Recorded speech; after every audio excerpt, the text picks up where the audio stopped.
A scion of many worlds. It turns out that a Zin is a ton. From what Miss Slipway explains, there were about 3 languages that died in the area, and Zin was a leftover bit of it. There's a whole pidgin language that combines what's left of the 3. Zin is just one of the slang terms that have made their way into official documents.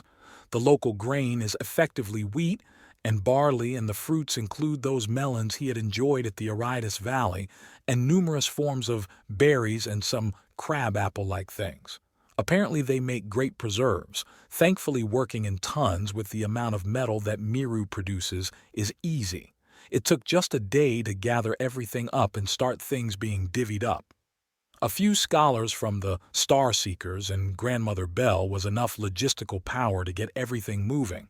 Miss Slipway was helping to handle things from the Goldlands end of things, and things should be finished in a few days. Thank God. With the people cheering his name, he returns to Aridus, and after some number crunching heads for the greenstone border to the north with a banner. His banner, the symbol of the undaunted on a starry sky. In sight of their first outpost, he touches down and presents the banner. They won't believe any straight-up overtures. They won't speak with ambassadors. They hate Miru, which is fair. But he now controls Miru, so he needs to twist this to his advantage. He needs that second river unleashed, the remains of the Luxway rooted out and nullified, a ceasefire and hopefully peace talks. After that, he needs to figure out where in flying hell that second shuttle is in the Bright Dawn archipelago, as well as broker what peace he can with them. There's talking to the scattered Earthani tribes and then making official contact with the mountain clans. Those 2 are easy ones, though. The Earthani are very much peaceful, and the mountain clan's biggest issue will be stopping them from rallying behind him as a ready-made army. They like people like him. Then comes the city-states. He heaves a sigh at the mere thought of dealing with those self-destructive idiots. He understands that they're a quarrelsome bunch, but really? Really? Can't even organize an army to tell outsiders to fuck off? Even Scotland managed that, and they invented kilts so that they'd stop ripping their pants in random brawls. It takes roughly an hour before someone rides out to meet him. The local beasts of burden, the Ulthara, come in several breeds. Pack Ulthara, which are huge haunches of corded muscle, known for their patience and being tougher than hardwood to chew. Riding Ulthara, which are considerably thinner and swifter, but also wilder and fierce enough to be taught to kick and gore. Finally, there's Meat Ulthara, who are fat and very placid beings.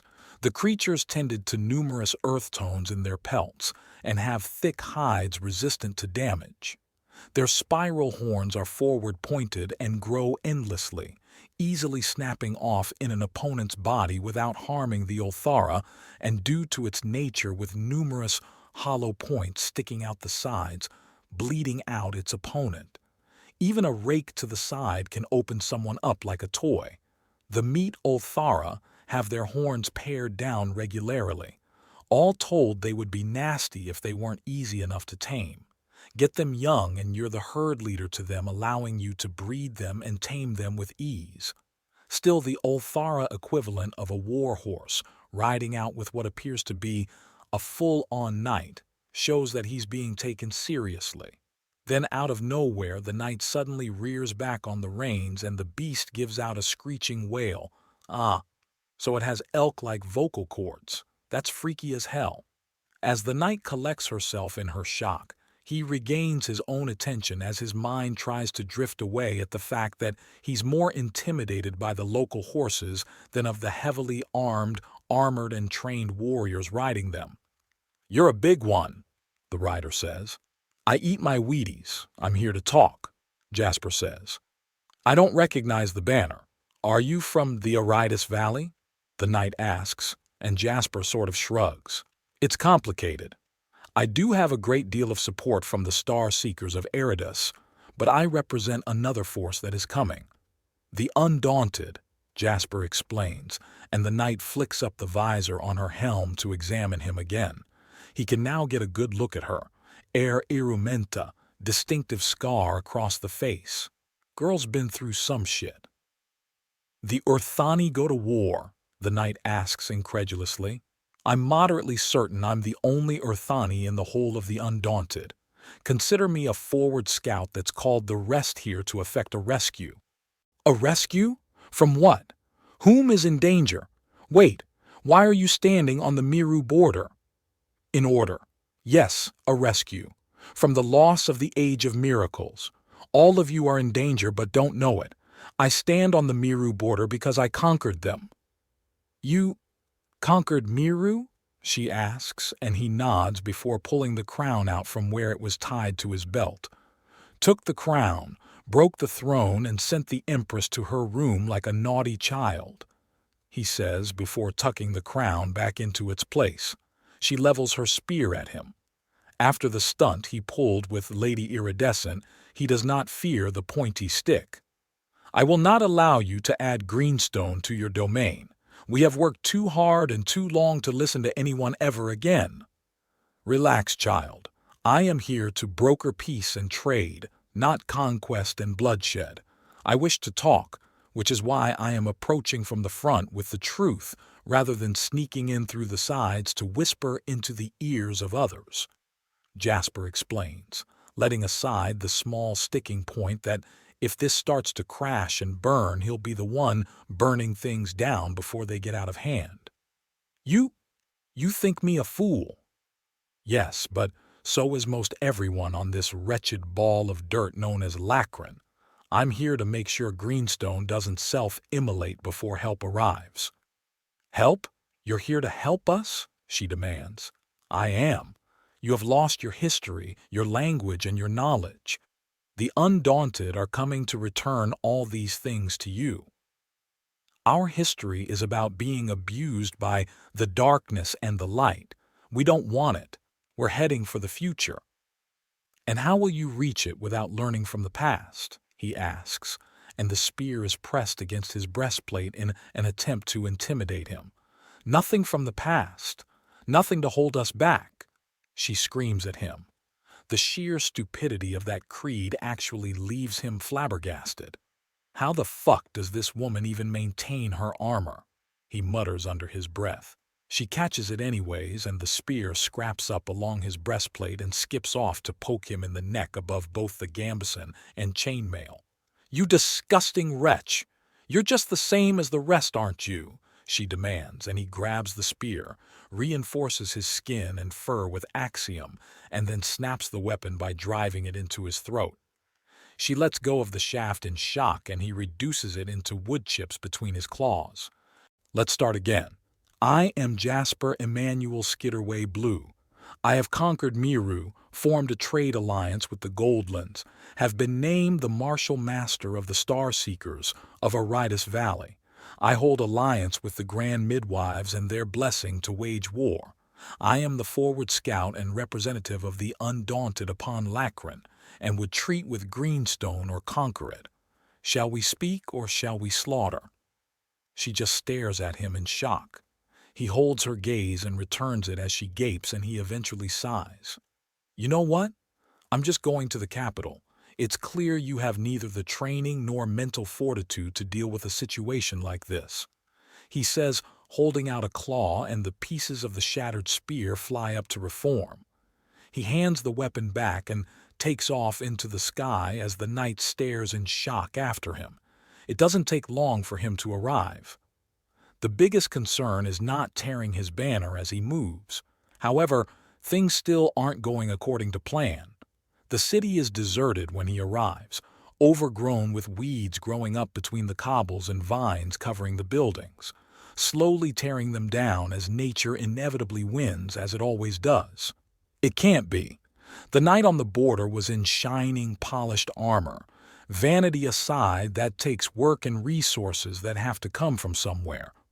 Also, their dam was erected over the Wu River almost at the same time as the one over the Her River.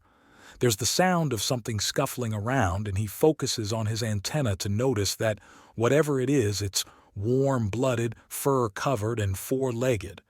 Although with the way its tongue is hanging out, He turns and regards an animal that makes him smile to see. Local wolf equivalent. It's not afraid of him, though, which tells him a lot. It's tame. The creature walks up to him.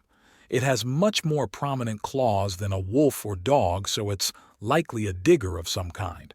Its face is somewhat bulldog-like and it's very forward-heavy. Still, the creature sniffs all over him and he gives it a slight scratch behind the ears. It starts leaning into his claws and sucking up to him instantly. This thing is very, very tame, which means it's either been recently abandoned or not far from home. Either way, it will show him which way he needs to go to at least get some answers as to why the largest city in Greenstone is straight up empty. It takes the creature a few minutes of pampering before it runs off and pauses, clearly intending for him to follow. He smiles and walks after the clever beast. He's still concerned, though. Guards at the border, abandoned central city, but still active architectural ability and workforces. Something stinks, and for once it's not one of the medieval cities, a tribute to how long this place has been abandoned for. The beast leads him down a few blocks until it bounds into a maintained garden in the middle of what was once a city park of some kind. It lets out a bellowing bark that lets him know just how full of spit its jowls are. The sight of its long tongue makes him think, though. Is this some kind of anteater and wolf hybrid? It would explain the claws and tongue and why it hasn't licked him. "Vasco, out of the garden! There's nothing in there for you to—" "That is a big Urthani," a woman shouts out before exiting the building and staring at him. "Who are you and what are you doing here?" "My name is Jasper. I'm looking for the Greenstone Alliance," he says plainly, and she laughs. "I take it I'm in the wrong neighborhood. By half a continent. Come on over, you gigantic lummox. We can't talk with my entire garden between us." She invites him, and he walks over with Vasco bouncing from her and back to him to squeeze out as many ear scritches as possible. "Well, if Vasco likes you, then you can't be all that bad. What is the biggest Earthany I've ever seen doing here looking ready for war?" "As I said, I'm looking for the Greenstone Alliance. I'm trying to work out a deal with them so that border tensions between them and Miru can die down a little and see what it takes for them to let me put holes into the Wu River Dam." "Yeah, none of those things are going to happen," she says, gesturing to a large rounded and flattened stone. It was likely once part of one of the larger buildings around here. He takes a seat on it, and she sits down near him, lavishing attention onto Vasco as she does. "May I ask why none of these things are going to happen?" The Greenstone Alliance follows the Greenstone Way. It's all about living without the past by violence if you have to. They're only really organized enough to do things when it comes to spiting Miru and Bright Dawn.